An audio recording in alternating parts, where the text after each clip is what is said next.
Hi, hello students. Welcome to Indian Tech Guru for you. So let us move on to the next topic. The next topic is assembler.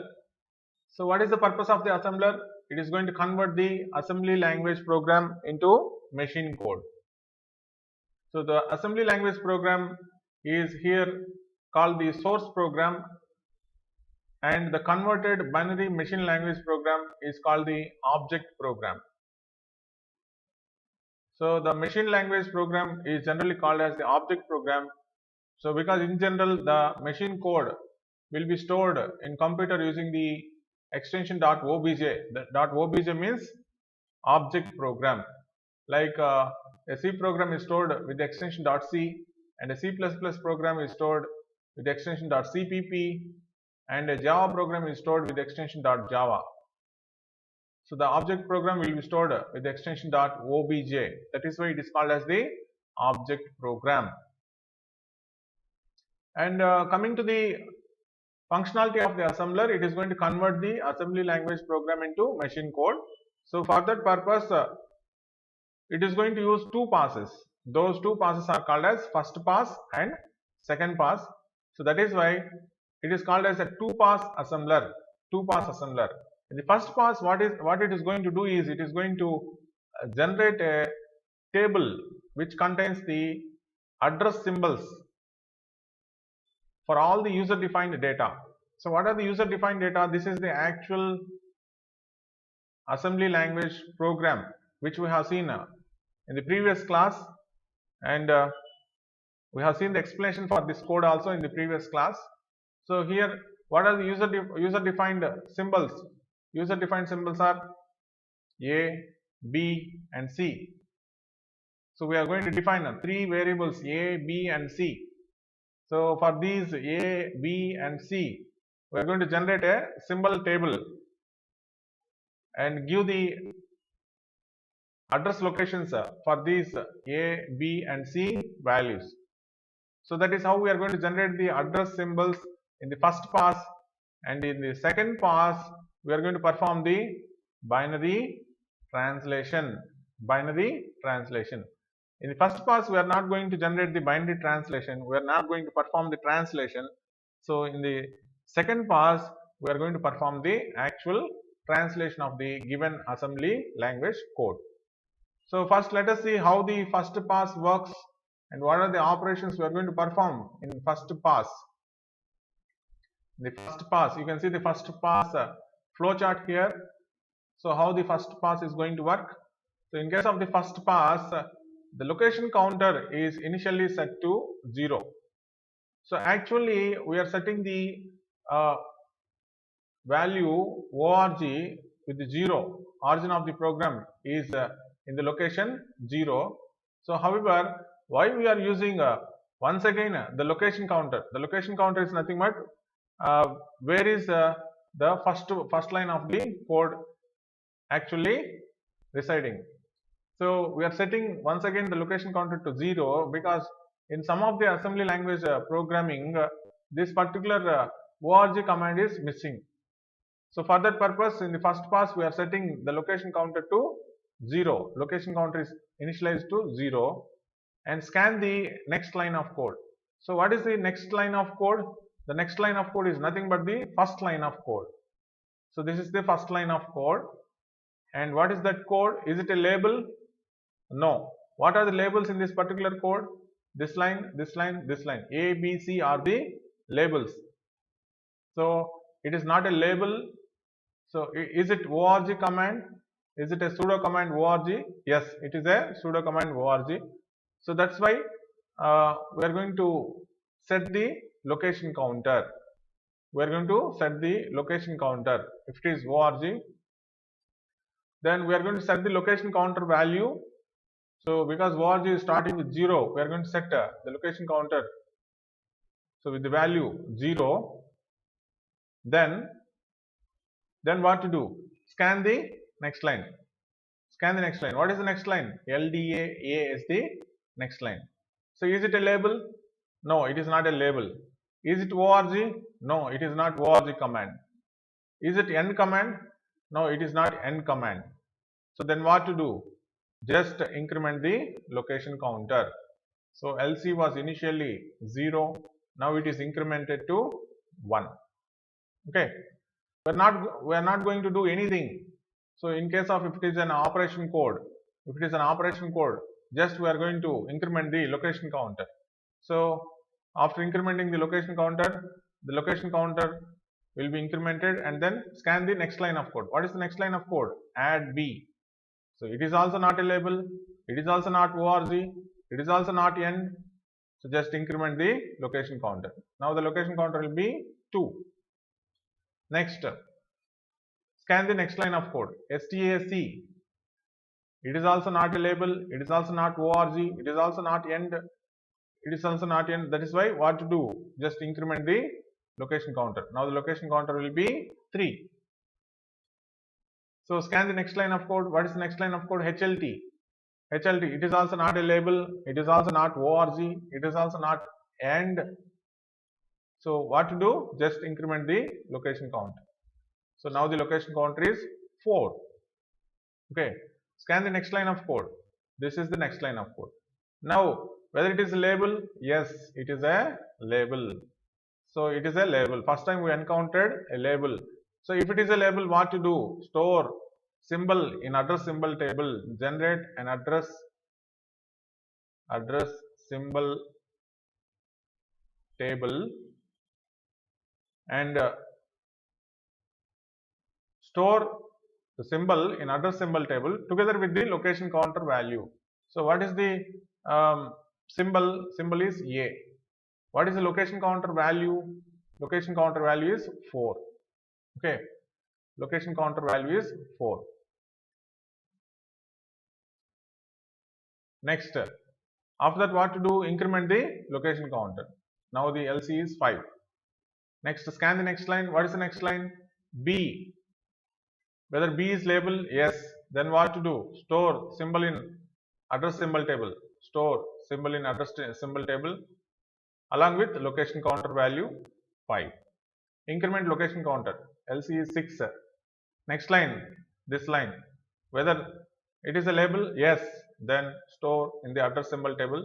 Store the symbol C and location 6. So what it is going to represent? It is going to represent that the value for symbol A is residing in location counter 4. The value for symbol B is residing in location counter 5. The value for symbol C is residing in location counter 6. Now scan the next line. The next line is end. Is it a label? No. Is it org? No. Is it end? Yes. So if it is yes, then what to do? Go to second pass. So with this, what we understood? We understood that in the first pass of the assembler, what we are going to do? We are going to generate the address symbol table for symbol and the location counter. What is the symbol and what is the location counter value? So what is the symbol? For symbol A, location counter is 4. Symbol B, location counter value is 5. Symbol C, location counter value is 6. After that, what you need to do? You need to go to the second pass. So whether we have generated any of the binary code in the first pass? No, we have not generated any of the binary code. What we generated? We generated an address symbol table. Now let us move on to the second pass of the assembler. If you move on to the second pass of the assembler, so in the second pass, what we are going to do is we are going to generate symbol tables for pseudo instructions, for MRI instruction, for non-MRI instruction, and address symbol table, and perform the translation. So let us see what are the operations we are going to perform in the second pass. So initially we are going to set the location counter to 0. LC is once again set to 0 and scan the next line of code. What is the next line of code? Next line of code is the first line of code. So is it a pseudo instruction? We are going to check whether it is a pseudo instruction. ORG is a pseudo instruction. If you don't know about pseudo instruction, watch previous videos. So this org is a pseudo instruction, yes. So whether this pseudo instruction is org, yes, then set the location counter. So set the location counter now. Set the location counter to 0, and then once again scan the next line. This is the next line. Now is it a pseudo instruction? No, it is not a pseudo instruction. So if it is not a pseudo instruction, then check whether it is a memory reference instruction or not. So whether it is memory reference instruction, yes, it is a memory reference instruction. So if it is a memory reference instruction, then get operation code and set bits 2 to 4. So how a memory reference instruction looks like? A memory reference instruction will have 16 locations. 16 locations. Okay. 16 locations and from 0 to 11 bits, it contains the address locations, and from 12 to 14 it contains the operation code, and the 15 bit it contains the I bit. Okay, and the 15th bit it contains the I bit. This is the actual instruction code format we have seen. So however, here consider it in reverse. Consider it in reverse. If you consider it in reverse, starting from the most significant bit, then bit 1 will be the I bit. Bits 2 to 4 will be the operation code, and bits 5 to 16 will be the address. Okay, just consider the instruction code format in reverse. So that then what it is saying, get operation code and set bits 2 to 4 and set bits 2 to 4. So what it is saying? It is saying that get the operation code and set the bits from 2 to 4. Before actually going further, let us draw the symbol table which we have generated in the first pass. So what is the symbol table? A is stored in 4 and B is stored in 5 and C is stored in 6. This is the symbol table we generated. Okay. So now what it is saying, get operation code and set bits 2 to 4. So what is the value in the symbol table? A is stored in location 4. Location 4. Okay. Before setting this location, we need to get the operation code. So what is the operation code for load? For load, the operation code is 2. So this 2 will be in hexadecimal format. That is why we can say the code is 0010 in binary format. So 2 in hexadecimal format. So whether it is a direct address or indirect address. So is there any I symbol here? No I symbol. So that's why it represents a direct address. Because it is representing the direct address, the initial value will be 0. So that's why its value is 2. So otherwise the initial, if it is an indirect address, the initial value will be 1. So it will become 1010. So then it will be equivalent to A. It will be equivalent to A. Okay. So because it is a direct address, we can represent it with the symbol 2. Okay. So if you have any doubt about the equivalent hexadecimal values for the given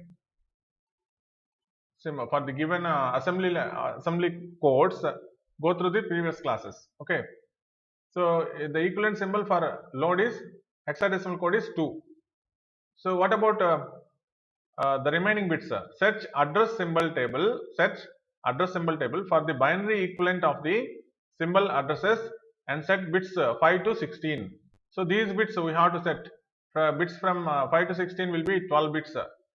Where from we need to get these 12 bits? From the symbol table. So in the symbol table we have already given the location counter. What is the location counter? 4 is the location counter. However, 4 is represented as the hexadecimal. So because we need to set this bit for 12 bits, we are going to add 2 zeros, 004. Okay. Now 4 will become as 004. So 2 is the operation code and 004 is the address. What type of address? Direct address. Direct address. Okay.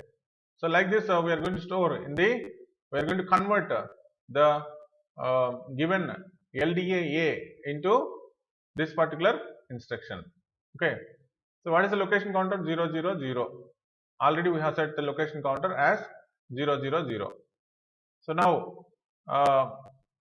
check whether the, check I value. Check I value. So if I value is there, then set first bit to 1. So here we have seen. So if it is no, I value is not there, then set first bit to 0. So this bit we have set, that is why the value is 2, otherwise the value will be A. Okay, if it is indirect address. Next, what to do? Assemble all parts of the binary instruction and store in location given by the location counter. So what is the location counter now? Just we have set, it is the first instruction, that is why the location counter value is 000, and what is the instruction in hexadecimal?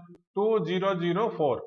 So actually we can convert this hexadecimal into binary code format, which we discussed in the previous class. Okay. So what we have derived now?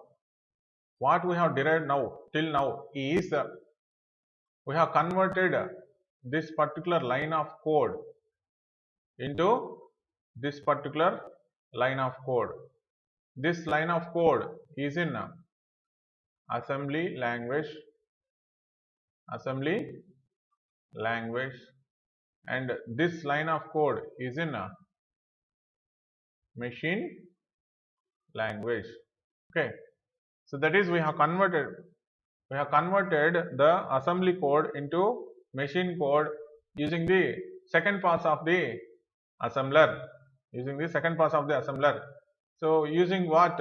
Using the symbol table which we have generated in first pass. What is that symbol table?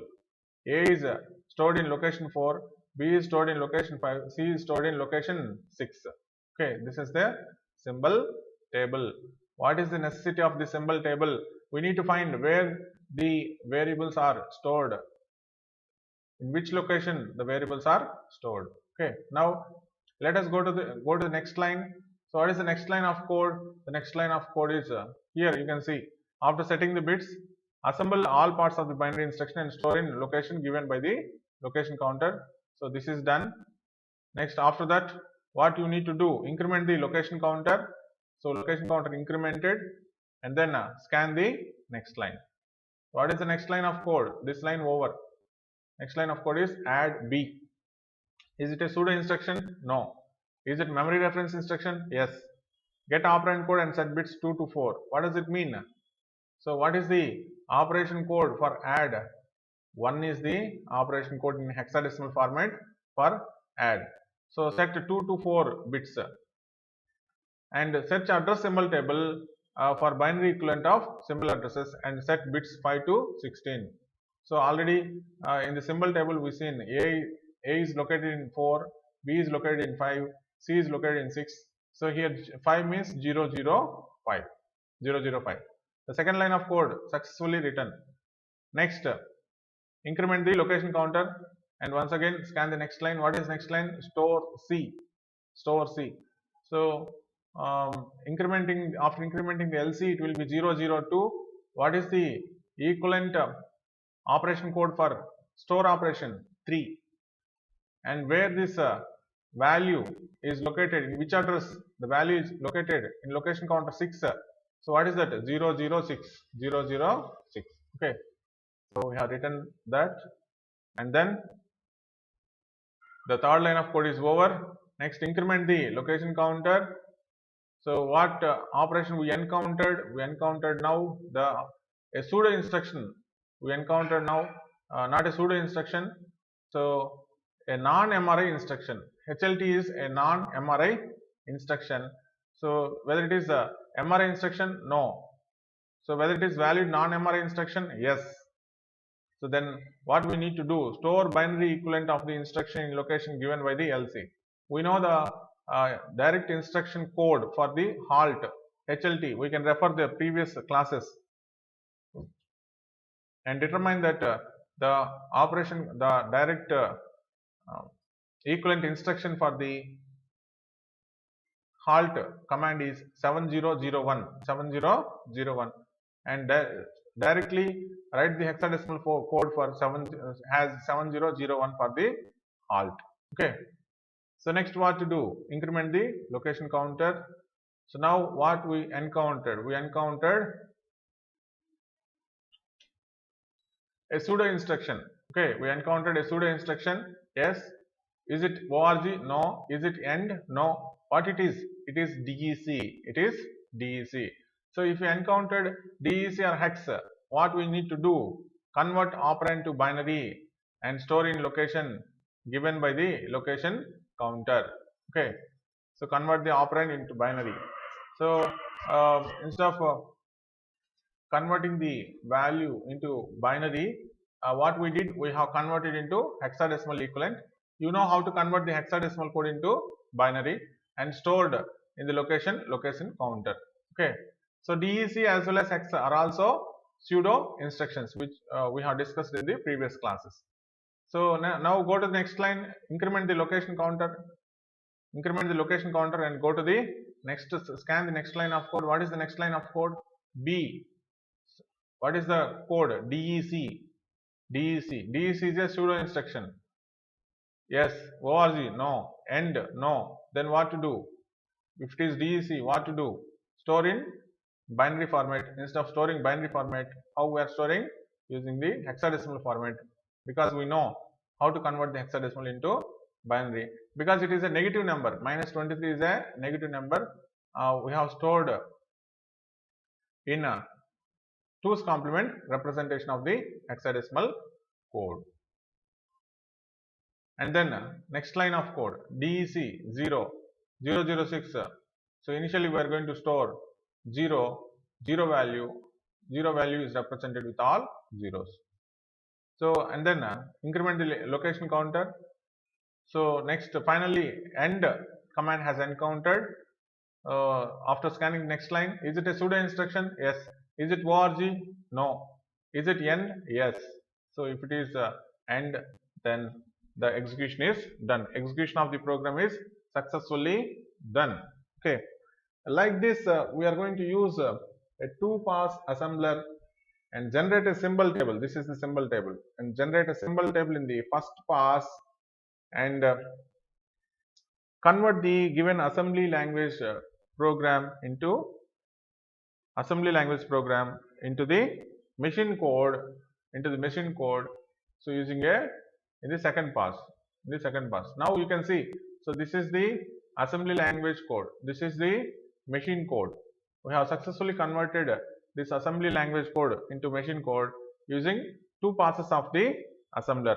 In the first pass, we have generated the symbol table. In the second pass, we have converted the given code into assembly code. The next topic is program loops. Already we have said that we are going to show you small assembly language programs, how to write the code in the assembly language. So what is this program?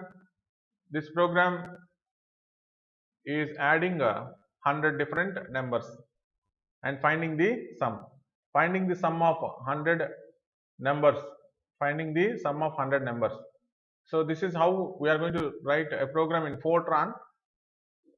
Because you don't know the Fortran language, I'll write in C language. Int a of 100. We are going to define 100 values. Int sum, comma a. Sum is initially 0.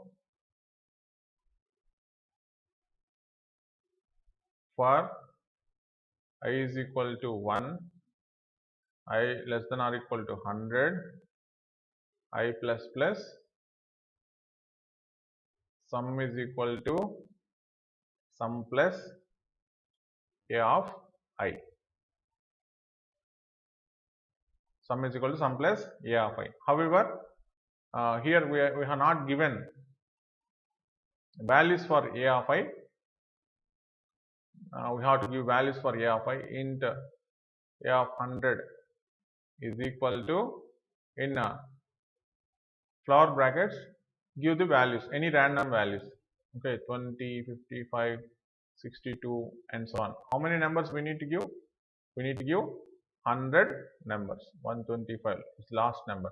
Okay, so we have initialized. We have initially given 100 different numbers. Okay. However, you can write in a different way. That is, you can ask the user to enter 100 different numbers, but this is not the program which is going to ask the user. So here we are going to assign the constant values. So this is the C program. This command, this particular instruction is not there. So instead of this instruction, we are going to use this instruction. So because you know the C code, this is a C equivalent code, and if you go through the Fortran implementation, so the array is defined using a command dimension. Dimension a of 100 is going to define 100 locations array, and we are going to define integer. So here we need not define a, because already we have defined array. So here it is going to define integer sum comma a. So it is telling that this particular array a is integer and sum is also integer. Initialize the sum with 0. Do 3. Do 3 means here 3 represents a label. So do this particular instruction from j is equal to 1 to 100. Okay. So here I have taken I, instead of I they have taken j. Okay. Here also if you want you can take j also. J is equal to 1, j less than or equal to 100, j plus plus. Okay, j plus plus. So in case of C language you need to define the j also, sum comma j. Okay. So like this we have written a high level language code. So both Fortran and C are the high level language programming codes which we have defined. So the same program if you write in assembly language, how it looks like and how it is going to be executed. So here you can see the assembly language code for adding 100 consecutive numbers. Okay. Initially, see the first code org 100. Org 100 is going to represent the origin of the program. Origin of the program is nothing but the starting address of the program. The starting address of the program is hexadecimal 100. It is saying the starting address of the program is hexadecimal code 100. Okay. Next, load ADS. Load ADS. Load ADS means load first address of the operand. So what is the content of ADS? We need to check. The content of the ADS is hexadecimal 150. Hexadecimal 150. So hexadecimal 150 is the first address of the operand. First address of the operand. 100 is the first address of the instructions. 150 is the first address of the operands, because we need to give 100 different operands. 100 different operands. Remember these two. Next, store PTR. Store PTR. Store PTR means store in pointer. Store in pointer. So what does it mean? We are going to store the ADS value into PTR. So what is the value of ADS? The ADS value is 150. So we are going to assign PTR to the value 150. Okay, now PTR contains the address of the starting operand. Okay. Next, load NBR. Load NBR. So what is the value of NBR? The NBR value is minus 100. Minus 100. So we can here what is the meaning of this is so we can write loops in two different ways. So we can write for I is equal to 0, I less than or equal to 100, I plus plus, I is equal to 0, I is equal to 1. Let us take it as 1. Or if you take it as 0, then you need to put a less than. Okay, two ways. So if it is 0, then put less than 100. If it is 1, then put less than or equal to 100. So otherwise, we can also take in reverse also. That is, I is equal to minus 100, I greater than 0, or I is equal to 0, I plus plus. What does it mean? Initially minus 100. Minus 100 plus 1, minus 99. Okay. Minus 99 plus 1, minus 98. Finally, you will get minus 1. Minus 1 plus 1, 0. It will become 0. So when I is equal to 0, it will be stopped. The loop will be stopped. Okay. So these are the two different ways. So here we are using the second way. Initially, we are giving the value minus 100. So because in the instructions, we don't have the decrement command, but we have the increment command. Okay, and we have the increment and skip if 0 command also. So to make sure that we are using that increment and skip 0, we need to initialize with minus 100 and increment the value. Okay, so we are storing NBR value with minus 100 and loading, and then store CTR. Store CTR means counter is having the initial value as minus 100. We are moving this NBR to CTR. Okay, we are loading the ADS value and storing in PTR. We are loading the NBR value and storing in CTR. Okay, so till now understood? Okay, next, clear. Clear means clear the accumulator register if any value is there, and then LOP, this is the label LOP, and then add PTRI. Add PTRI. What does it mean? So add, this is PTR is the address, add the operand that is located in PTR, and here I represents the, it represents a indirect address. So what does it mean? So we are inside of the PTR, we are having 150, and from 150 onwards, what we are storing? We are storing the operands. Okay, here you can see this is ORG 150. Okay, from here onwards we are storing 100 numbers, 100 decimal numbers. Okay, so this is the first operand, this is the last operand, starting with 150. So that is why PTR is assigned to 150, and this 150 will have the DEC 75. So which is the first operand. So what we are saying? We are saying that this particular 75 value must be added to the accumulator register. What does it mean? The first number is added to the accumulator register, like this: DEC 82, DEC 79, and so on. Like this, the value will be stored. 100 different numbers will be stored. What is our program? To add 100 different numbers. Okay, so like this it is going to execute. So after adding the first value, this particular line of code is going to add the first operand to the accumulator register. The first operand is stored in location 150. The location 150 is represented with the PTR as indirect address.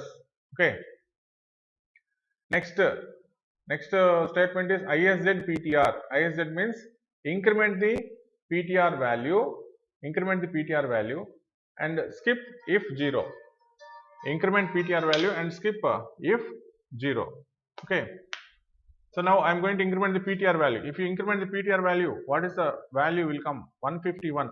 What is the content of 151? The next decimal number. Okay, the next decimal number. So whenever you increment the PTR value, whether it became 0? No. If it becomes 0, then you have to skip. If it doesn't become 0, then don't do anything. Okay.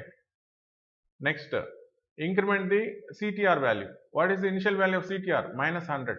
So if you increment plus 1, then its value will be minus 99. So whether it is 0? No. If it is 0, then you have to skip. Otherwise, continue. Okay. Next, branch unconditionally LOP. This is very, very important. So branch unconditionally LOP. What does it mean?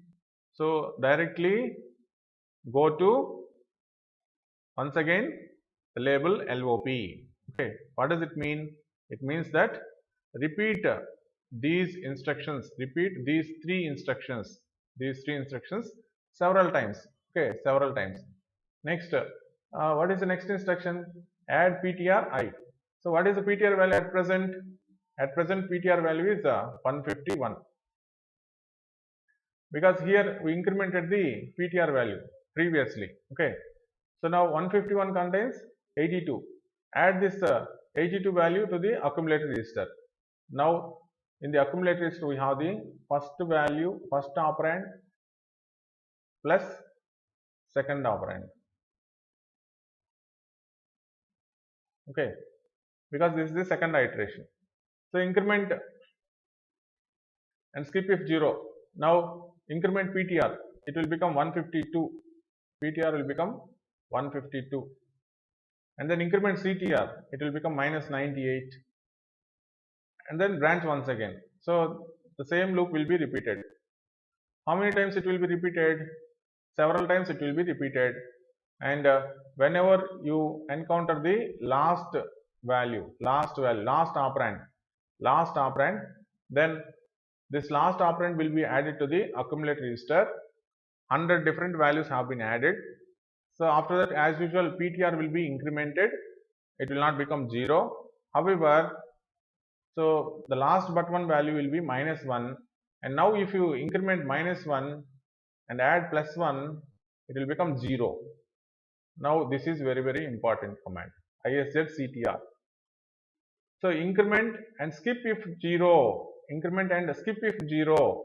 Now the value is 0. After incrementing, the value is 0. Then what you need to do? You need to skip the next instruction. Skip the next instruction. Skipping the next instruction is nothing but PC assignment PC plus 1. So now I need to skip this particular instruction. If you skip this particular instruction, no looping is there. No looping is there. Then you are going to go for this particular command. What is this command? Store the sum value in sum. Whatever the sum you have got. What is the sum? Adding 100 numbers. Whatever the value you got, store that value in the sum. Okay, in the sum. So clear. So these four are very, very important instructions. So after storing the sum, then what to do? Halt computer,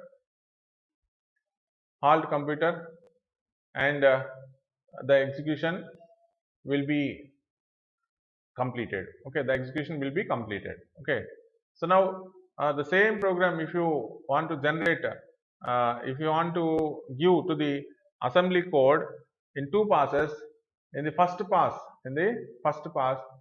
so all these will not be scanned. So because the starting instruction is 100,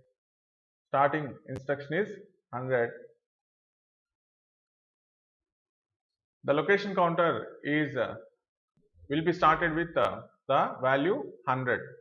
The location counter will be started with 100. In the previous explanation, we have seen that the location counter has started from 0. However, here the origin of the program is hexadecimal 100, so it will be started with the location 100. Okay. So for this program also we can generate the symbol table as we have seen in the previous example in the first pass, and we can convert this entire program into machine code as we have seen in the previous program. So however, it will be very large program compared to the previous program. So this is how we are going to perform the addition of 100 numbers using the assembly language. So this is how assembly language code looks like. Here the most important command is this ISZ CTR, increment and skip if 0. So this is going to skip this particular command when the counter is going to become 0. So then the loop will be broken, and we are going to store this sum value, store the whatever the sum we got into the sum.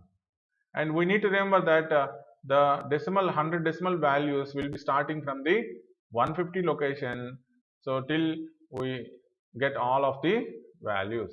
Okay, hope you understand the logic. That's all for now.